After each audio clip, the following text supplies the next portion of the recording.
Hello बच्चों, आप सभी का स्वागत है आपके अपने YouTube चैनल चंद्रिका लेक्चरर में। और आज इस वीडियो में यहाँ पर देखेंगे जेक 10वां बोर्ड फाइनल एग्जाम 2027 के लिए यहाँ पर हम सोशल साइंस में, सामाजिक विज्ञान में अगर यहाँ पर हम बात करें तो नागरिक शास्त्र जो है यहाँ पर, ठीक है, नागरिक शास्त्र जो बुक है चैप्टर 1, ठीक है, चैप्टर 1 सत्ता के सजदारे, इस चैप्टर से अगर हम यहाँ पर देखें तो 50 प्लस ऑब्जेक्टिव क्वेश्चन आज इस वीडियो में यहाँ पर हम देखेंगे।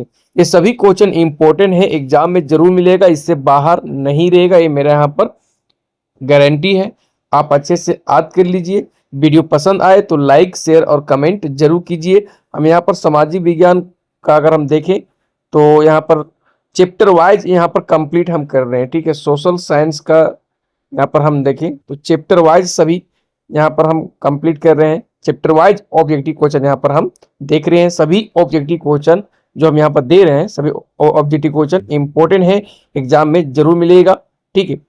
ये सभी क्वेश्चन आप अच्छे से याद कर लीजिए, ये सभी क्वेश्चन को आप अच्छे से याद कर लीजिए, एग्जाम में इससे बाहर नहीं रहेगा, ठीक है। तो चलिए देखते हैं इस चैप्टर का all VVI objective question answer. सत्ता की साझेदारी चैप्टर 1 है और इस चैप्टर में जो बात हम करें तो सत्ता की साझेदारी दो देश के बारे में पढ़ना है, एक बेल्जियम और श्रीलंका बारे में पढ़ना है, ठीक है। अगर हम यहाँ पर बेल्जियम देखें तो ये यूरोप महाद्वीप में है, ठीक है, छोटा सा देश है। और श्रीलंका एशिया में आता है, ठीक है, एशिया महाद्वीप में है, ओके। तो यहाँ पर इस चैप्टर में बेल्जियम में सत्ता की साझेदारी और श्रीलंका में सत्ता की साझेदारी के बारे में पढ़ना है, ठीक। पहला क्वेश्चन यहाँ पर देखते हैं। क्वेश्चन है बेल्जियम को स्वतंत्रता कब प्राप्त हुई, ठीक है। तो ये 4 अक्टूबर 1830 ईस्वी को, ठीक है, ओके। यहाँ पर लिखा है नीचे कि बेल्जियम ने 4 अक्टूबर 1830 को नीदरलैंड, ठीक है, नीदरलैंड के यूनाइटेड किंगडम से यानी यूके से अपनी स्वतंत्रता की घोषणा की थी, जो बेल्जियम क्रांति का परिणाम था, ठीक है। तो 4 अक्टूबर 1830 ईस्वी को यहाँ पर पहला ऑप्शन सही होगा। नेक्स्ट क्वेश्चन है बेल्जियम में कौन सी भाषा बोलने वाले बहुसंख्यक है। देखो बेल्जियम में अगर बात हम यहाँ पर करें तो 3 भाषा यहाँ पर बोले जाते हैं। अगर हम यहाँ पर देखें तो एक हो गया डच, एक हो गया फ्रेंच, ठीक है, फ्रेंच, और एक हो गया जर्मन, ठीक। तो यहाँ बहुसंख्यक जो है ना वो डच वाले हैं, ठीक है, डच भाषा बोलने वाले बहुसंख्यक है। अगर हम देखें तो बेल्जियम की राजधानी जो ब्रुसेल्स है, याद रखना बेल्जियम की राजधानी कहाँ, ब्रुसेल्स है, कि 80% लोग किस भाषा प्रयोग करते हैं। तो राजधानी में यहाँ पर उल्टा हो जाता है, राजधानी में क्या होता है, फ्रेंच यहाँ पर बहुसंख्यक हो जाता है और डच यहाँ पर अल्पसंख्यक हो जाता है। अगर पूरा देश में अगर हम देखें, पूरे देश में अगर हम देखें बेल्जियम में, तो अगर बहुसंख्यक का बात होगा तो वो डच होगा, कौन, डच, ठीक है, डच भाषा। और अल्पसंख्यक हो जाएगा यहाँ पर फ्रेंच भाषा हो जाएगा, ठीक। तो यहाँ पर क्वेश्चन है कि बेल्जियम में कौन सी भाषा बोलने वाले बहुसंख्यक है, कौन सी भाषा बोलने वाले बहुसंख्यक है, तो डच यहाँ पर सही होगा, ठीक। पहला ऑप्शन यहाँ पर हम सही करेंगे। नेक्स्ट, बेल्जियम में निम्न में से कौन सी भाषा बोली जाती है। तो यहाँ पर डच भी, फ्रेंच भी और जर्मन भी, तो इनमें से सभी होंगे यहाँ पर, ठीक है। डच यहाँ पर 59% है और फ्रेंच यहाँ पर 40% है और 1% यहाँ पर क्या है, जर्मन भाषा है, ठीक है। यहाँ पर तो 59% के लोग बातें अगर करें यहाँ पर तो डच भाषा बोलते हैं 59% लोग, 40% लोग फ्रेंच बोलते हैं, 1% लोग यहाँ पर जर्मन भाषा बोलते हैं, ठीक है। तो बेल्जियम में निम्न में से कौन सी भाषा बोली जाती है, तो इनमें से सभी होंगे डच, फ्रेंच, जर्मन, और बहुसंख्यक हो गया यहाँ पर डच हो गया, ठीक। आगे, बेल्जियम की राजधानी कहाँ है, इंपॉर्टेंट क्वेश्चन है। तो इसका राजधानी है ब्रुसेल्स है, याद रखना बेल्जियम की राजधानी, ठीक है। तो ऑप्शन सी यहाँ पर बच्चों सही होंगे। अब यहाँ पर एक हम HW दे रहे हैं, देखो काठमांडू लिखा हुआ है, बताना है ये किसका राजधानी है, ठीक है, काठमांडू, ओके। और कोलंबो किसका है, पेरिस किसका है, बताइए यहाँ पर, ठीक है। HW हम यहाँ पर दे रहे हैं, ठीक। नेक्स्ट, बेल्जियम में डचों की आबादी कितना प्रतिशत है। तो यहाँ पर अगर हम देखें तो डचों की आबादी बात यहाँ कर रहे हैं तो 59% है। कितना? 59% है डचों की आबादी। ठीक है, नेक्स्ट, श्रीलंका में तमिल देश की कुल जनसंख्या का भाग है। देखो तमिल यहाँ पर 18% है बच्चों। ठीक है, कितना प्रतिशत है? 18% यहाँ पर तमिल है। ठीक है, और यहाँ पर बात करें तो तमिल यहाँ पर हो जाएगा, एक हो जाएगा श्रीलंकाई तमिल और एक हो जाएगा हिंदुस्तानी तमिल हो जाएगा। दोनों मिलाकर 18% यहाँ पर। श्रीलंका में तमिल देश की कुल जनसंख्या का भाग है 18% यहाँ पर। ठीक, तो ऑप्शन सी यहाँ पर सही होंगे। नेक्स्ट, 1956 ईस्वी में श्रीलंका में किस भाषा को एकमात्र राजभाषा बना दिया गया था? तो वो है, यहाँ पर हम बात करें तो सिंहली भाषा को, ठीक है, सिंहली भाषा को राजभाषा बना दिया गया था 1956 ईस्वी में। ठीक है, तो यहाँ पर तमिल और सिंहली भाषा में अगर हम यहाँ पर देखें तमिल और सिंहली भाषा, तो सिंहली भाषा को एकमात्र राजभाषा घोषित कर दिया 1956 में यहाँ पर। ठीक है, और तमिल को दरकिनार कर दिया यहाँ पर। ठीक है, आगे नेक्स्ट, सामूहिक यानी सामुदायिक सरकार का उदाहरण निम्न में से किस देश में मिलता है अथवा निम्नांकित किस देश में सामुदायिक सरकार के प्रावधान है? ये बेल्जियम में मिलेगा आपको। ठीक है, बेल्जियम में, तो ऑप्शन बी यहाँ पर सही होंगे। नेक्स्ट क्वेश्चन, 1970 और 1993 के मध्य बेल्जियम के संविधान में कितनी बार संशोधन किया गया? तो 4 बार। कितना बार संशोधन हुआ? 4 बार हुआ। ठीक है, 1970 और 1993 के मध्य बेल्जियम के संविधान में कितनी बार संशोधन किया गया? तो 4 बार किया गया। ठीक है, याद रखना। नेक्स्ट, कौन सा भाषाई समूह ब्रुसेल्स में अब बहुसंख्यक है? राजधानी ये बेल्जियम का है तो वहां पर हो जाएगा फ्रेंच यानी फ्रांसीसी भाषा हो जाएगा। ठीक है, ये बहुसंख्यक है। और अगर पूरे देश में देखा जाए तो डच है। ठीक है, पूरे देश में देखा जाए तो डच है, लेकिन राजधानी में ब्रुसेल्स में यहाँ पर फ्रांसीसी भाषा यानी फ्रेंच भाषा है। ठीक है, नेक्स्ट, अल्पसंख्यक फ्रेंच भाषी लोग तुलनात्मक रूप से ज्यादा समृद्ध और ताकतवर थे, यानी किससे? तो यहाँ पर हम देखें तो डच से थे। ठीक है, यहाँ पर ज्यादा समृद्ध और ताकतवर थे अल्पसंख्यक फ्रेंच भाषी लोग डच से। ठीक है, तो ऑप्शन सी यहाँ पर सही होंगे। नेक्स्ट, श्रीलंका में 2 मुख्य जातीय गुट बताइए। तो यहाँ पर हम देखें तो सिंहली और तमिल। ठीक है, 2 मुख्य जातीय गुट है ये श्रीलंका में। ठीक है, आगे, लेकिन अगर सिंहली देखें तो यहाँ बहुसंख्यक हो गया और तमिल देखें तो अल्पसंख्यक हो गया श्रीलंका में। नेक्स्ट, श्रीलंका का राजकीय धर्म क्या है? तो यहाँ पर बौद्ध धर्म है। ठीक है, इसका राजकीय धर्म। ठीक, श्रीलंका का राजकीय धर्म क्या है? बौद्ध धर्म है। आगे, यहाँ पर इस्लाम धर्म भी है, हिंदू धर्म, ईसाई धर्म और बौद्ध धर्म, लेकिन राजकीय धर्म यहाँ पर बौद्ध धर्म है। ठीक है, नेक्स्ट, अधिकांश सिंहली भाषी लोग किस धर्म को मानने वाले हैं? तो बौद्ध धर्म को मानते ही है, तो पहला ऑप्शन यहाँ पर हम सही करेंगे। निम्नांकित में से किस जातीय समूह की बेल्जियम में सबसे बड़ी आबादी है? तो ये डच भाषी हो जाएगा। ठीक है, डच भाषी यहाँ पर सही होंगे। ठीक है, बेल्जियम में सबसे बड़ी आबादी है। आगे, भारत में क्षेत्रीय सरकार के लिए दूसरा नाम क्या है? तो भारत में क्षेत्रीय सरकार के लिए दूसरा नाम राज्य सरकार है। ठीक है, याद रखना, तो ऑप्शन बी यहाँ पर सही होंगे। नेक्स्ट, निम्न में से कौन सा सत्ता की साझेदारी का कारण है? तो युक्तिपरक, नैतिक, ये दोनों हो जाएगा, ए और बी दोनों हो जाएगा। यहाँ पर सत्ता की साझेदारी का कारण है। नेक्स्ट, लोकतंत्र की आत्मा क्या है जो विभिन्न सामाजिक समूह के बीच टकराव को कम करता है? तो ये हो गया सत्ता की साझेदारी। ठीक है, सत्ता की साझेदारी यहाँ पर। ठीक है, लोकतंत्र की आत्मा क्या है जो विभिन्न सामाजिक समूह के बीच टकराव को कम करता है? सत्ता की साझेदारी, तो ऑप्शन बी यहाँ पर हम सही करेंगे। श्रीलंका में सिंहली और तमिल समुदाय के बीच तनाव का क्या कारण था? ठीक है, इन दोनों के बीच तनाव का क्या कारण था? तो बहुसंख्यक वाद होगा यहाँ पर। ठीक है बच्चों, बहुसंख्यक वाद होंगे यहाँ पर। ठीक है, श्रीलंका में सिंहली और तमिल समुदाय के बीच का तनाव का बहुत कारण अगर हम देखें यहाँ पर तो बहुसंख्यक वाद होगा। ठीक है, तो ऑप्शन सी यहाँ पर सही होंगे।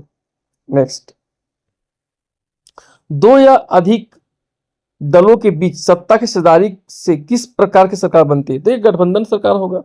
ठीक है, 2 या 2 से अधिक दल मिलकर क्या बनाते हैं? गठबंधन सरकार। ठीक है, तो गठबंधन हो जाएगा, तो ऑप्शन बी यहाँ पर सही होंगे। नेक्स्ट, सत्ता की साझेदारी के संबंध में निम्न में से कौन कथन असत्य है, ये हमें यहाँ पर देखना है। पहला ऑप्शन है कि सत्ता की साझेदारी लोकतंत्र के लिए लाभकर है, हाँ बिल्कुल ये सही बात है। दूसरा है इसमें सामाजिक समूह में टकराव का अंदेशा घटता है, हाँ ये भी बात यहाँ पर सही है, हमें असत्य देखना है।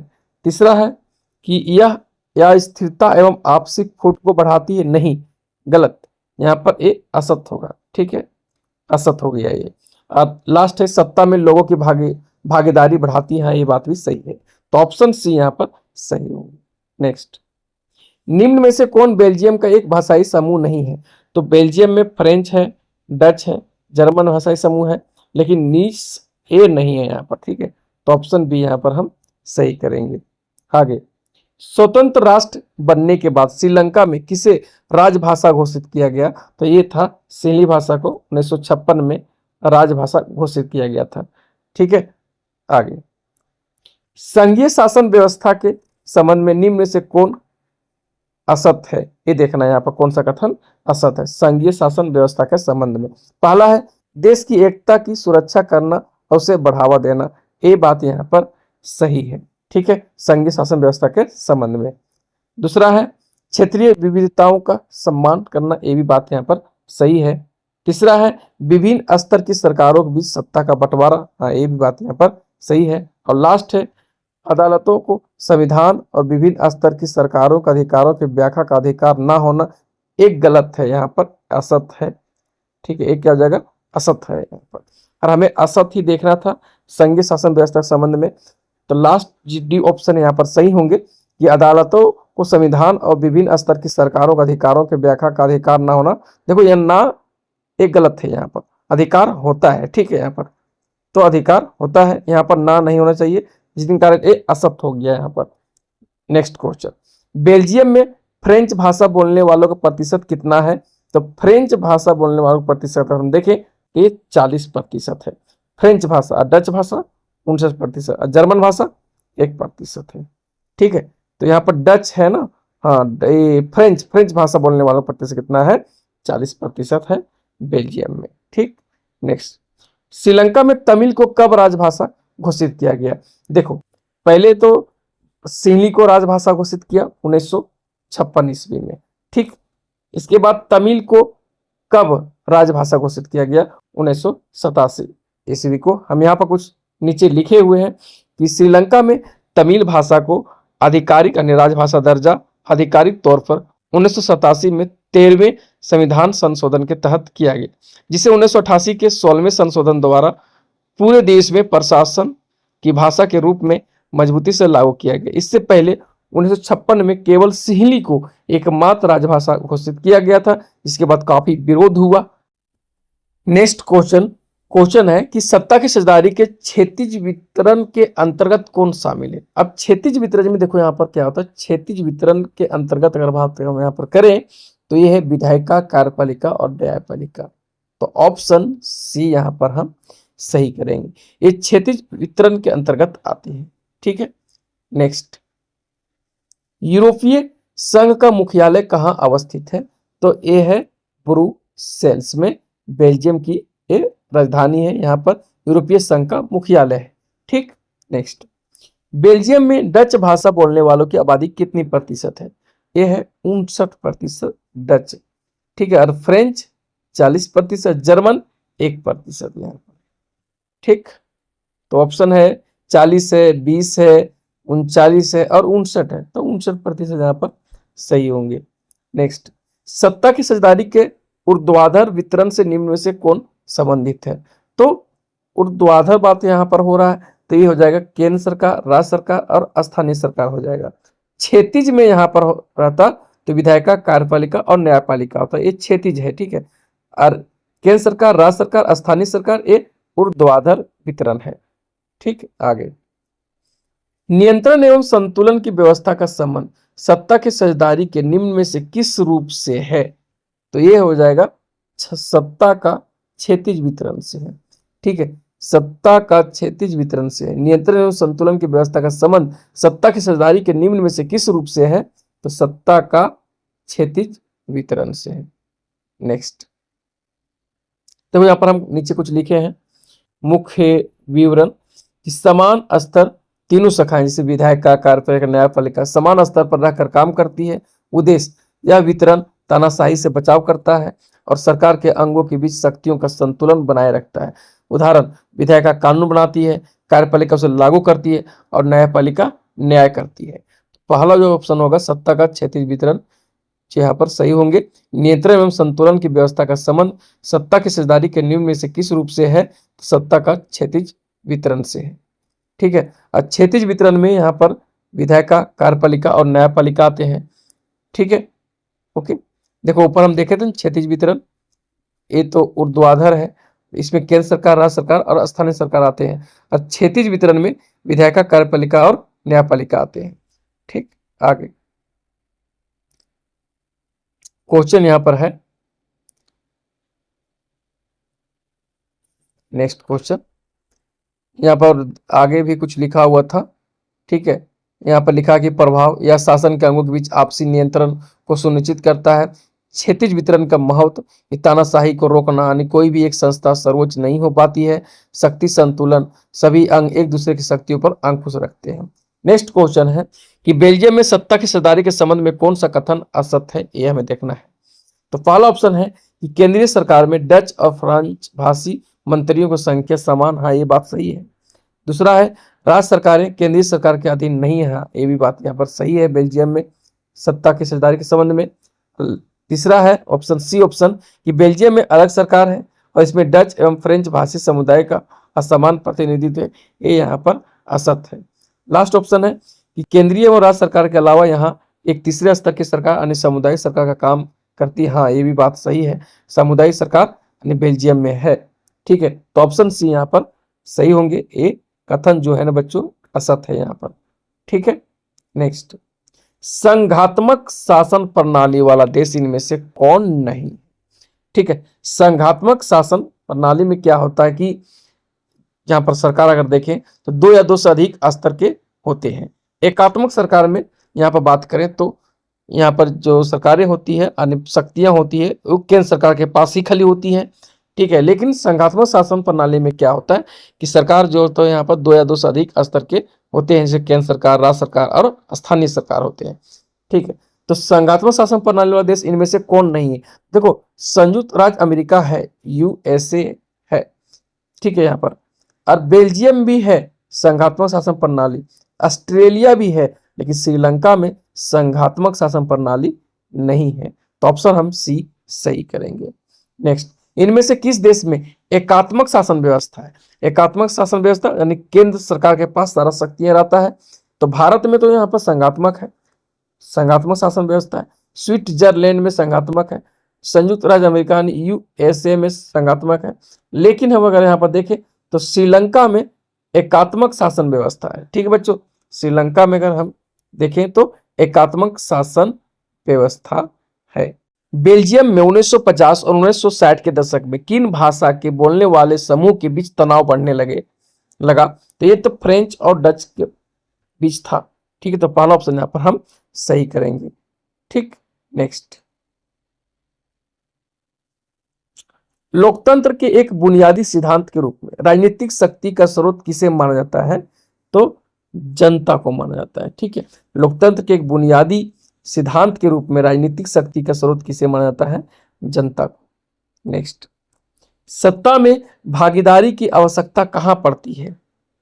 तो पहला ऑप्शन है कि क्षेत्र, भाषा और जाति के आधार पर बटे समाज में, ये बात सही है। क्षेत्रीय विभाजन वाले बड़े राज्यों में भी, हाँ, प्रत्येक लोकतांत्रिक राज्यों में, इनमें से सभी में सत्ता में भागीदारी की आवश्यकता पड़ती है यहाँ पर। ठीक है, इनमें से सभी में, क्षेत्र, भाषा और जाति के आधार पर बटे समाज में भी, क्षेत्रीय विभाजन वाले बड़े राज्यों में, प्रत्येक लोकतांत्रिक राज्य में, इनमें सभी में। ठीक है, तो डी ऑप्शन यहाँ पर सही होंगे। नेक्स्ट, निम्न में से किस प्रकार को टकराव आगे बढ़कर अक्सर हिंसा और राजनीतिक अस्थिरता का रूप ले लेता है? यह है सामाजिक टकराव, इसे कहते हैं सामाजिक टकराव। ठीक है, तो ऑप्शन सी यहाँ पर सही होगा। सत्ता में भागीदारी का एक सही लाभ क्या है? तो पहला है कि निर्णय लेने की प्रक्रिया में देरी नहीं, यहाँ पर एक सही लाभ क्या है इसे देखना है। अस्थिरता और आपसी फुट में वृद्धि नहीं, विविधताओं में वृद्धि नहीं। डी ऑप्शन देखो, विभिन्न समुदायों के बीच टकराव में कमी। ठीक है, सत्ता में भागीदारी का एक सही लाभ यही है कि विभिन्न समुदायों के बीच टकराव में कमी होता है। ठीक है, तो डी ऑप्शन यहाँ पर सही होंगे। सत्ता का बंटवारा किस प्रकार की व्यवस्था के लिए ठीक माना जाता है? तो बात यहाँ पर करें तो लोकतांत्रिक के लिए। ठीक है, लोकतांत्रिक यहाँ पर सही होंगे। सत्ता का बंटवारा किस प्रकार की व्यवस्था के लिए ठीक माना जाता है? लोकतांत्रिक व्यवस्था के लिए ठीक माना जाता है सत्ता का बंटवारा। नेक्स्ट, यदि सरकार के विभिन्न अंगों जैसे विधायिका, कार्यपालिका और न्यायपालिका के बीच सत्ता का बंटवारा रहता है तो उसे सत्ता का वितरण कहा जाता है। क्या क्षैतिज, क्या ऊर्ध्वाधर? तो हो जाएगा ये क्षैतिज वितरण में। क्षैतिज वितरण में विधायिका, कार्यपालिका, न्यायपालिका के बीच सत्ता का बंटवारा रहता है। ठीक है, ऊर्ध्वाधर अगर हम यहाँ पर देखिए तो केंद्र सरकार, राज्य सरकार और स्थानीय सरकार इसमें आते हैं। ठीक है, तो यहाँ पर नीचे हम कुछ लिखे हैं। सत्ता का क्षैतिज वितरण लोकतंत्र में शासन के विभिन्न अंगों विधायिका, कार्यपालिका और न्यायपालिका के बीच शक्ति के बंटवारे को दर्शाता है। इसमें सरकार के अंग एक ही स्तर पर रहकर अपनी अपनी शक्तियों का उपयोग करते हैं, जिससे किसी एक के पास एक अधिकार ना रहे और संतुलन बना रहे। ठीक, आगे, बेल्जियम में अल्पसंख्यक के रूप में किस भाषा के बोलने वाले लोग तुलनात्मक रूप से ज्यादा समृद्ध और ताकतवर रहे हैं? यहां पर देखिए से। ठीक है, तो ये फ्रेंच लोग हैं। ठीक है, अल्पसंख्यक के रूप में फ्रेंच वहां पर है बेल्जियम में। ठीक है, डच तो वहां पर बहुसंख्यक है। तो बेल्जियम में अल्पसंख्यक के रूप में किस भाषा के बोलने वाले लोग तुलनात्मक रूप से ज्यादा समृद्ध और ताकतवर रहे हैं? तो वो है फ्रेंच। ठीक है, भाषा के बोलने वाले लोग। ठीक, नेक्स्ट, जब 1956 में श्रीलंका में कानून बनाया गया तो उसमें किन किन बातों को जोड़ा गया? तो पहला है कि सिंहली को एकमात्र राजभाषा घोषित कर दिया गया। हाँ, बात ये सही है। दूसरा है सरकारी नौकरियों में सिंहलियों को प्राथमिकता दी गई। हाँ। तीसरा है बौद्ध मत को संरक्षण और बढ़ावा दिया गया, यानी बौद्ध धर्म को। हाँ, ये भी बात सही है। तो इनमें से सभी हो जाएगा। ठीक है, नेक्स्ट, सरकार को उत्तरदायी बनाने में निम्न में से कौन अपनी महत्वपूर्ण भूमिका निभाता है? तो ये हो गया यहाँ पर पहला है जनता, राष्ट्रपति, स्थानीय सरकार। इनमें से सभी सरकार को उत्तरदायी बनाने में अपनी महत्वपूर्ण भूमिका निभाता है। जनता भी, राष्ट्रपति भी, स्थानीय सरकार भी, इनमें से सभी। नेक्स्ट, किस सरकार में विभिन्न स्तर की सरकारों के बीच अधिकारों का बंटवारा होता है? तो संघीय सरकार में ये होता है ना, संघीय शासन व्यवस्था में ऐसा होता है ना कि किस सरकार में विभिन्न स्तर की सरकारों के बीच अधिकारों का बंटवारा होता है? संघीय। तो इसका आंसर हो जाएगा संघीय। ठीक है, नेक्स्ट, किस सरकार में विभिन्न सामाजिक समूह के बीच सत्ता की साझेदारी होती है? किस सरकार में विभिन्न सामाजिक समूह के बीच सत्ता की साझेदारी होती है? ये होते हैं सामुदायिक। ठीक है, सामुदायिक। नेक्स्ट, श्रीलंका का स्वतंत्र राष्ट्र कब बना? श्रीलंका स्वतंत्र राष्ट्र कब बना? तो ये बना है सन 1948 ईस्वी को। देखो यहाँ पर नीचे लिखे हैं कि श्रीलंका 4 फरवरी 1948 को ब्रिटिश शासन से स्वतंत्र हुआ था। ठीक है, अंग्रेज से। इस दिन सिलोन, यानी पुराना नाम है श्रीलंका का, को एक डोमिनियन देश के रूप में स्वतंत्रता मिली थी। बाद में 22 मई 1972 को यह एक पूर्ण गणराज्य बना और इसका नाम आधिकारिक तौर पर श्रीलंका कर दिया गया। ठीक है, पहले इसका नाम था सिलोन था। ठीक, यह हर साल 4 फरवरी को अपना स्वतंत्रता दिवस मनाता है। ठीक है, श्रीलंका। हम लोग आजाद हुए अंग्रेज से कब? 1947 को। और आजाद हुआ 1948। ठीक है, आगे, श्रीलंका में बहुसंख्यक कौन है? तो श्रीलंका में बहुसंख्यक सिंहली है। ठीक है, तमिल तो वहां अल्पसंख्यक है। नेक्स्ट, श्रीलंका की कुल आबादी में सिंहलियों की आबादी कितनी है? 74% है और तमिलों का 18% है। ठीक, श्रीलंका की कुल आबादी में सिंहलियों की आबादी कितनी है? 74%। यही तो वहां पर बहुसंख्यक है।